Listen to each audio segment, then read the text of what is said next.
नमस्कार प्यारे विद्यार्थियों, 10वीं की हिंदी विषय की ऑनलाइन कक्षा में आपका हार्दिक स्वागत है। हम पढ़ रहे हैं रीतिकालीन कवि देव को। क्षितिज भाग 2 के काव्यखंड के तीसरे कवि हैं देव, और देव का एक सवैया हम पढ़ चुके हैं। आज हम एक कवित्त पढ़ेंगे। इस कवित्त में कवि प्रकृति का चित्रण करते हुए वसंत के आगमन का दृश्य हमारे सामने प्रस्तुत करते हैं। कवि वसंत को एक बच्चे के समान दिखाते हैं और प्रकृति में हो रहे तरह तरह के बदलाव, वो सारे बदलाव जैसे उस बच्चे को खिलाने के लिए, प्रसन्न करने के लिए हो रहे हैं। तो लीजिए पहले कवित्त पढ़ते हैं और फिर इस पे चर्चा करते हैं। डार द्रुम पलना बिछोना नव पल्लव के, सुमन झिंगुला सोहै तन छवि भारी दे। डार द्रुम पलना बिछोना नव पल्लव के, सुमन झिंगुला सोहै तन छवि भारी दे। पवन झुलावै के कीर बतरावै देव, कोकिल हलावै हुलसावै कर तारी दे। पवन झुलावै के कीर बतरावै देव, कोकिल हलावै हुलसावै कर तारी दे। पुरित पराग सो उतारै कर राइनोन, पुरित पराग सो उतारो कर राइनोन। कंज कली नाई का लतान सिर सारी दे। मदन महीप जू को बालक बसंत ताही, मदन महीप जू को बालक बसंत ताही। प्रातः ही जगावत गुलाब चटकारी दे। मदन महीप जू को बालक बसंत ताही, प्रातः ही जगावत गुलाब चटकारी दे। प्रातः ही जगावत गुलाब चटकारी दे। तो ये देव का कवित्त, इस पे अब चर्चा करते हैं। इसके शब्दों में छिपे हुए अर्थ को हम जानने की कोशिश करते हैं, इसकी व्याख्यात्मक चर्चा करते हैं। डार द्रुम पलना बिछोना नव पल्लव के। डार मतलब डाल, द्रुम मतलब पेड़, और पलना मतलब पालना, झूला। पेड़ों की शाखाएं, डालियाँ, वो पालना है, एक झूला है जो कि नन्हे वसंत बालक के लिए ये पलना ये बिछाया गया है। कौन सा पलना है? पेड़ों की डालियों का पलना। बिछोना नव पल्लव के, और उस पलने पे बिछोना बिछाया गया है किसका? नए नए पत्तों का। वसंत ऋतु के आगमन पे प्रकृति के अंदर बदलाव हो रहे हैं। पेड़ पे नए नए पत्ते आ रहे हैं। सुमन झिंगुला, सुमन मतलब फूल, झिंगुला मतलब झबला, खुला डुला वस्त्र जो बच्चा पहनता है। फूल, डालियों पे नए नए पत्ते और साथ ही फूल आए हुए हैं। वो फूल लदे हुए हैं उस पेड़ पौधों पे। वो फूल ऐसे हैं जैसे बच्चे के लिए झबला हो, बच्चे ने झबला पहन रखा हो, यानी कि खुला कपड़ा जिसमें आराम महसूस करता है बच्चा।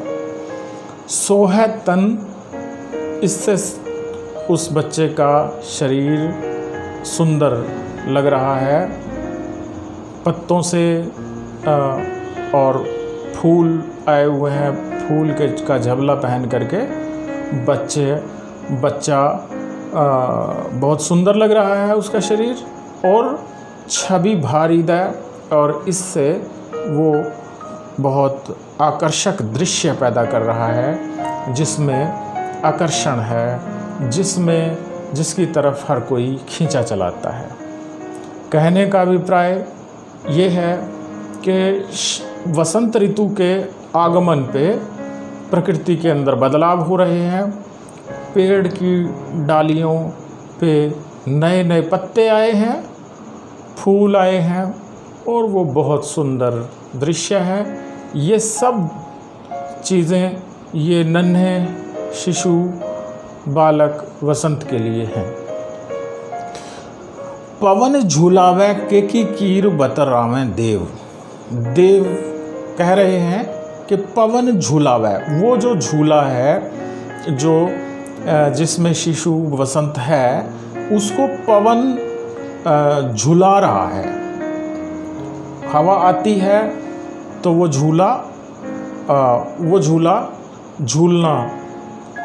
झूलने लगता है, और उसमें बच्चा शिशु बैठा हुआ आनंदित महसूस करता है। पवन झूलावे, उस झूले को झुलाता है पवन जैसे कोई व्यक्ति है। हम इस कवित्व में ये देख रहे हैं कि प्रकृति का मानवीकरण किया गया है। पवन झूलावे केकी कीर बतरावें देव। देव कह रहे हैं कि केकी मतलब मोर, और कीर मतलब तोता। मोर और तोता अपनी आवाज़ से, अपनी बोली से ऐसा लगता है कि जब वो बोलते हैं तो वो नन्हे बच्चे के साथ बतरावें बात कर रहे हैं, बतिया रहे हैं। बोल बोल करके जैसे बच्चे को खुश किया जाता है, हंसाया जाता है, इसी तरह से केकी यानी कि मोर, और कीर मतलब तोता, वो तोता और मोर वो दोनों बातें कर रहे हैं नन्हे शिशु के साथ, वसंत के साथ। कोकिल हलावे हुलसावे कर तारी दे। कोकिल मतलब कोयल, हलावे हुलसावे कर तारी दे। कोयल उस झूले को हिला रही है, हुलसावे कर तारी दे, और तालियां बजा बजा करके कोयल की कुहू कुहू की आवाज़ कवि को इस तरह से लगती है कि वो तालियां बजा रही हो, और तालियां बजा करके हुलसावे प्रसन्न कर रही हो नन्हे शिशु को। पूरित पराग सो उतारे करे राई नोन। फूल पौधों से पराग के कण निकल रहे हैं, फैल रहे हैं। पूरित पराग सो, और पूरे तौर पे फूल जो हैं पराग कणों से भरे हुए हैं, और वो पराग के कण फैल रहे हैं, और वो ऐसा लगता है कवि को कि कंजकली नायिका। कंजकली मतलब कमल की कली, कमल के फूल की कली, वो नायिका है कवि के लिए। वो एक स्त्री है जो जिसने लतान सिर सारी दे, जिसने लताओं को, बेलों को सिर पे दुपट्टे की भांति कर लिया है। और कंजकली नायिका कमल की कलियों रूपी नायिका, वो उस नन्हे बच्चे की नज़र उतार रही हो। उतारे करे राई नोन, राई और नोन से, नमक से घुमा करके बच्चे पे जो नज़र उतारी जाती है, और उसे बाद में अग्नि के स्पुर्द कर दिया जाता है उस राई नोन को।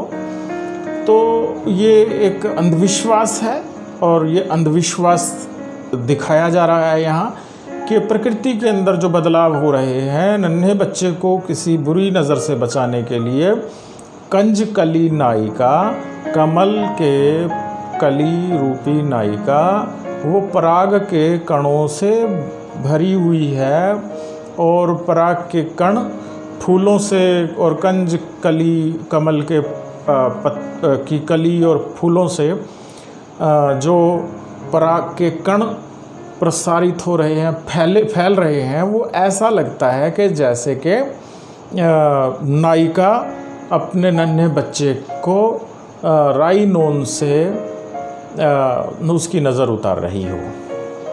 एक बार दोबारा से देखें।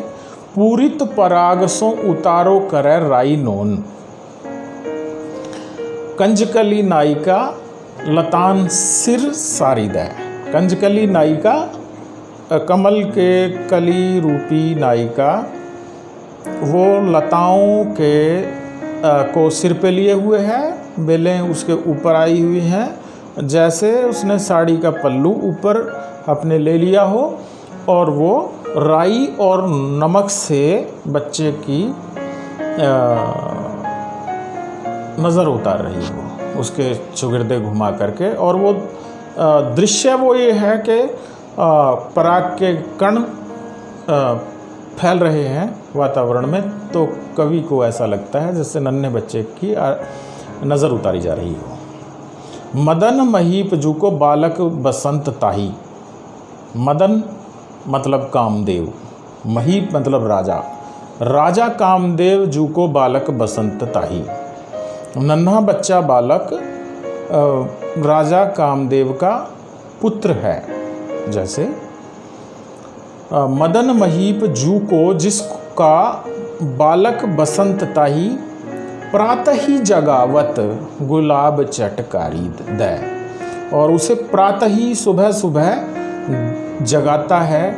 कौन जगाता है? गुलाब। गुलाब का फूल, गुलाब का की कली फूल बन करके उसमें जैसे कवि को ध्वनि प्रतीत होती है, चटकारी चुटकी की आवाज़ जैसे बजा रहा हो। गुलाब के कली का फूल बनना कवि को लगता है कि चुटकी बजा करके नन्हे बच्चे को जगाया जा रहा हो। और वो नन्हा बच्चा राजा कामदेव का पुत्र है जो सम्मोहित करता है पूरे संसार को। और वो पुत्र वो वसंत है। तो देखिए कि इस कवित्व के अंदर नन्हे बच्चे की तरह से वसंत को दिखाया जा रहा है। और उसके कवि के अनुसार पेड़ की डालियाँ वसंत रूपी शिशु के लिए पालने का काम कर रही हैं। वृक्ष की पत्तियाँ पालने में बिछोने की तरह बिछी हुई हैं। फूलों से लदे हुए गुच्छे बालक के लिए एक ढीले ढाले वस्त्र के रूप में प्रतीत हो रहे हैं। वसंत रूपी बालक के पालने को पवन बीच बीच में आकर झुला रही है। तोता मैना उससे बातें करके उसे हंसा रहे हैं, उसका दिल बहला रहे हैं। कोयल भी आ आकर वसंत रूपी शिशु से बातें करती है, तालियां बजा बजा कर उसे प्रसन्न करने की कोशिश करती है। पुष्प से लदी हुई लताएं किसी साड़ी की तरह दिख रही हैं, जो ऐसी प्रतीत हो रही हैं कि किसी नायिका ने उसे सिर तक पहना हुआ है। उन पुष्पों से पराग के कण इस तरह उड़ रहे हैं मानो घर की बड़ी औरत किसी बच्चे की नज़र उतार रही हो। कामदेव के बालक वसंत को रोज़ सुबह गुलाब चुटकी बजा बजा कर जगाते हैं। तो आप देखिए कि कविता में कविदेव ने वसंत ऋतु को परंपराओं से हटकर चित्रण किया है। वसंत को राजा कामदेव के पुत्र के रूप में चित्रित किया गया है। कवि ने शिशु वसंत का बहुत ही मार्मिक और यथार्थ मानवीकरण करते हुए चित्रण किया है।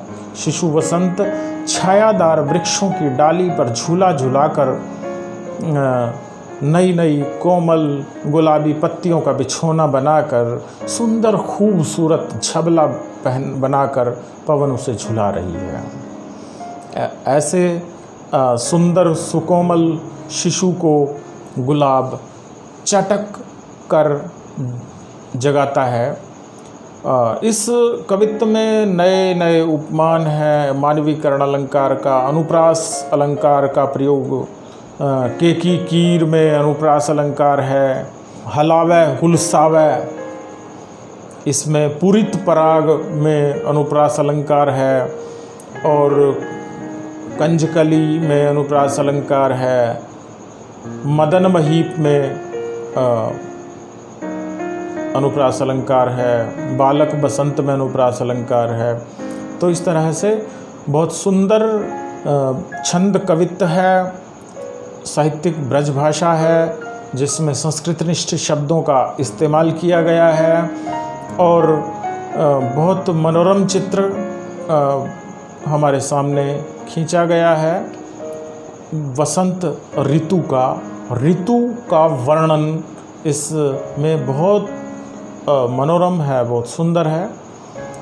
तो आप सब विद्यार्थी इसके वाचन को, इसकी व्याख्यात्मक चर्चा और काव्य सौंदर्य को ध्यान से आपने सुना होगा, तो आपको ये पूरी चर्चा समझ में भी आई होगी। किसी विद्यार्थी को समझ में ना आए तो इसे दोबारा से सुनिए, और इस चैनल के साथ आप जुड़े रहिए। इसे सब्सक्राइब करके इसकी बेल आइकन आप दबा देंगे तो आपके पास जब भी हर रोज़ एक वीडियो डलती है 10वीं कक्षा या अलग अलग कक्षाओं के लिए, तो आप विद्यार्थियों के पास सीधे नोटिफिकेशन पहुंचेगा और आप अपनी ज़रूरत के अनुसार देख पाएंगे। यदि आपकी ज़रूरत का वीडियो नहीं है तो आपके किसी भाई बहन या आसपास किसी के लिए उपयोगी होगा। जिस भी कक्षा का है उस कक्षा के विद्यार्थियों को उसे शेयर कीजिए और जुड़े रहिए। किसी भी प्रकार की समस्या आने पे आप कोई बात आपको पूछनी है तो आप कमेंट करके अपनी बात कहें। बहुत बहुत धन्यवाद।